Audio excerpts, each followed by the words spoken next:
Hello, everyone. This is David Dietz. He is playing Lloyd Rogers in the upcoming film Charlie Loves Daisy. How are you doing today, sir? Fantastic. Thanks for wanting to talk to me. Yes, of course. Thank you. All right, so yes, we're going to do a little interview with him, let you guys get to know him a little bit better, and talk about the film a little more. All right, first question we have is when did you know that you wanted to be an actor? Oh boy, that's a loaded question there, because if you were to ask my mom, who unfortunately is no longer with us, she would have said that I came out of the womb wanting to perform. Like as soon as the light hit me in the delivery room, I was making a fuss. But I think it probably hit me in about the fifth or the sixth grade. I was in my first play in fifth grade as a dancing snowman. Not like Olaf at all. This is like, right. 50, 40 years or whatever before Olaf. But it got me, wanting to do it. And I had actually kind of been, like memorizing Warner Brothers cartoons for years, like the dialogue, and I would recite it at various points in my life.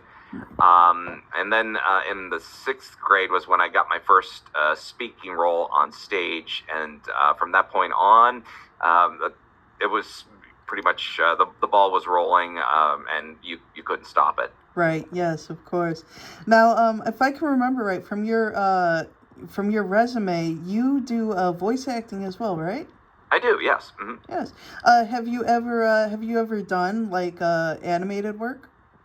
Not yet, but I am really hoping that I get to do something like that sometime. Most of the voiceover work I've done now has just been the disembodied voice that you would hear on commercials or in audiobooks. I actually started doing audiobooks about it's like 13 years ago. And that's a really fun thing to do because you get to be all of the characters that are in the book, and you get to find voices for all of them. And so it's a little bit kind of like being, doing animation, but yeah, nobody has cast me in any animated show yet, but hope springs eternal. Cross your fingers, of course. Yes. Okay, so you touched on it just like a little bit in the first part there, but so what was the first production that you've ever done? Oh boy. You mean like speaking wise, or where In where general, like if it was on stage or if it was like in film or something like that? Yeah. Well, if you're talking about on stage, then yeah, it was that I really don't remember what the name of the show was. I'd have to look through my archives and see if I could find it. But whatever, I was the dancing snowman, and it was a Christmas play. Okay. And yeah, then ironically enough, the year after that, where I got my first speaking role, the show was actually called Davy's Star. Okay. I remember. I'll remember that because it was my name, but I was not playing Davy. Right. So. Okay. I was actually playing a character who was supposed to be an adult though, and for a sixth grader to be doing that, it was really different. That's really interesting. Yeah, for sure. Okay. What are your what are your top five favorite movies of all time? Oh boy, top five favorite movies. Do you want me to go from like 5 to 1, or in any order you want? Any order, okay? Because I don't want to go down them. Okay. Okay. Well, I think since I am kind of a sci-fi nerd myself, I kind of have to go with let's see, Star Trek II: The Wrath of Khan. That's up there. The original Star Wars. Number one, or no, not the Phantom Menace. No, we're talking not what's now A New Hope. They call it now. Let's see, what other movies do I like? Lord of the Rings, The Return of the King. What else? God, it's hanging on my wall behind me. You can't really see it, but kind of a deviation from the science fiction theme is Pulp Fiction. Okay. Yes. Yeah. Yeah, and I mean, I would have to. I think Pulp Fiction is probably like the number one movie, but I don't know. Somewhere in there, what's another one that I would put up as a favorite? Oh, I don't know why I didn't think of these before, but I was also a huge Godzilla fan. So Okay. Yeah, for sure. any of the like original Showa era Godzilla movies. Okay. Yeah, for sure. For sure. Yeah. Yeah. I'm actually surprised you didn't mention Superman since you came to the auditions wearing a Superman hoodie. Yeah. Well, oddly enough, I can remember growing up, and I watched more the George Reeves Superman series. Okay. So that was Yeah. in syndication. That was really more the Superman that I knew of. Yes, And I can remember, though, going, wow, it's really weird. I can remember I was homesick from school, and I was starting to recover. I think I was feeling better, and that was the day, or I don't know if it was the actual release date, but the first Superman Christopher Reeve movie had come out, and my parents took us to it. Okay. Okay. So yeah, I actually saw the first Christopher Reeve Superman in the theaters. Wow, that's great. Yeah. That's great. Yeah, definitely. But Superman was always a comic book character that I related to. Yeah. Him and Spider-Man. Yeah. Yep. Spider-Man, Superman, Batman, obviously, for my tattoo. Okay. Who would be your top 5 favorite people to work with in your acting career? That I have worked with? Well, that you would want to work with. Oh, that I would want to work with. Okay. This may sound like a bit of an odd one, but Robert Englund. Okay. Freddy Krueger. Yes, absolutely, for sure. Not because of Freddy Krueger, though, necessarily, because I remember I was first introduced to him in the miniseries V in the 1980s. Yeah. And when I found out that he was Freddy Krueger, I couldn't believe it, because I thought, wait, no, he couldn't be. But then when they pointed it out and they showed me the credentials or whatever, I realized, oh yeah. And then he's just a really good actor. He just has an incredible range. Yeah. And I would love to share a screen with him on anything. Sure. Let's see, who else would be up there?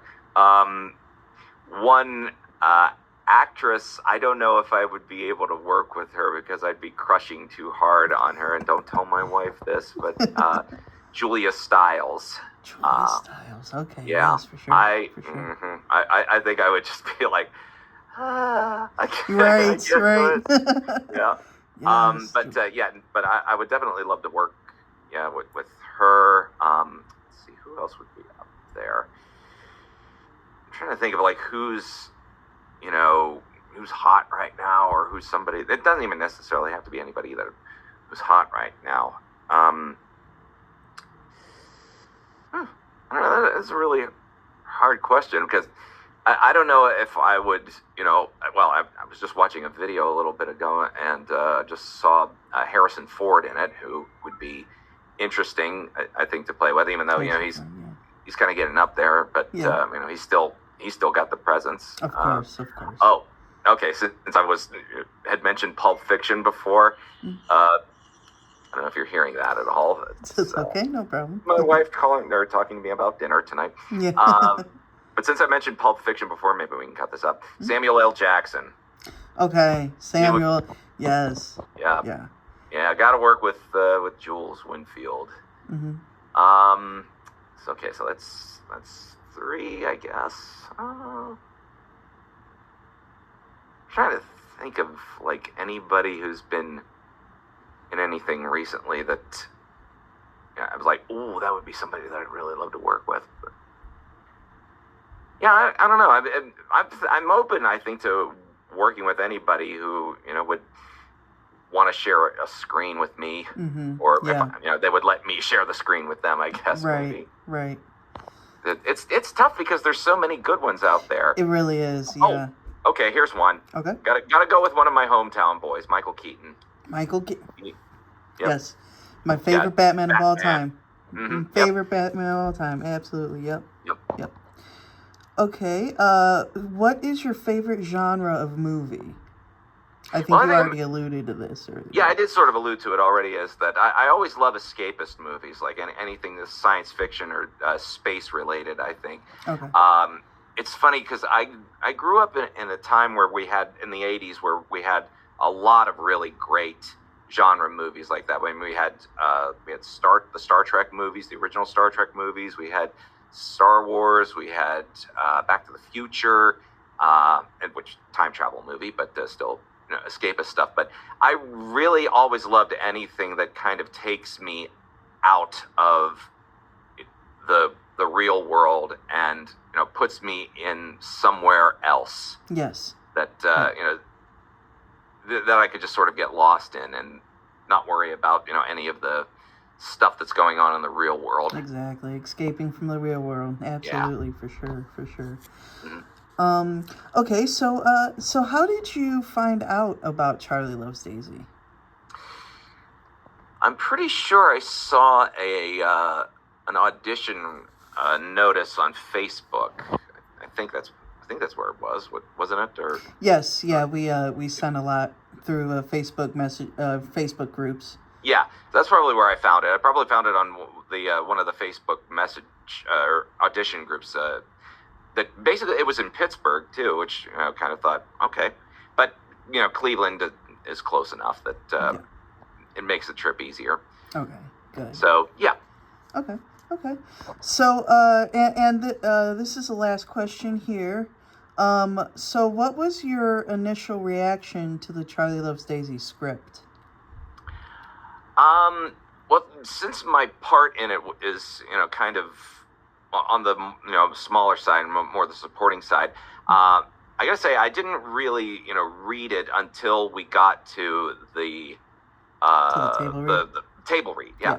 And I was kind of surprised because I didn't know that it was going to be kind of a psychological thriller with it kind of walks a fine line, I think, between a horror film and a psychological thriller, which is actually I think a really cool thing to do, because I actually am part of another such film called Waltz that also kind of walks that tightrope between the two genres. It doesn't go into being a like a monster movie, like a Freddy Krueger or a Jason Voorhees kind of a thing. Right. But then it also kind of shows that maybe sometimes the worst monsters are the ones who hide in plain sight, which is always something to kind of be wary of, I guess. If you're looking for any kind of a warning or a message, it's that. Yeah. Okay. So like I said, that was the last question that I had. Okay. And then I usually ask this at the end of every interview. If you can say something, you can. If not, it's totally fine. But is there anything that you would like to plug to the audience that you're... Oh, well, I already sort of plugged Waltz that's out there. That's true. The film that walks the tightrope. Let's see. Okay, I'll do three. Okay. Just to start us off here. Mm-hmm. Waltz, obviously. There's another film I did last year called I Scream, a Minty musical, and I don't sing in it, thankfully. But I sort of play kind of a quirky ice cream man in it, and you'll have to see it to really get it. And also a movie I was in a couple of years ago called Curtains for Christmas, which is kind of a satire parody, but of Hallmark Christmas movies, but with a little bit of a killer twist to it. And you can get all three of those movies on Tubi and Fossum. Okay, awesome. And Amazon, I think, too. Okay. All right. Yeah, we'll put all that information in the bottom in the description for everybody to check that out. And is there anything else? Well, one more thing you would like to say to the audience before you? I am just looking forward to shooting Charlie Loves Daisy, and I hope everybody comes and sees it and likes it and follows it, shares it, tells everybody how great it is. Absolutely. All right. This has been David Dietz. Again, he is playing Lloyd Rogers in Charlie Loves Daisy. Thank you. Thank you. All right. Bye-bye.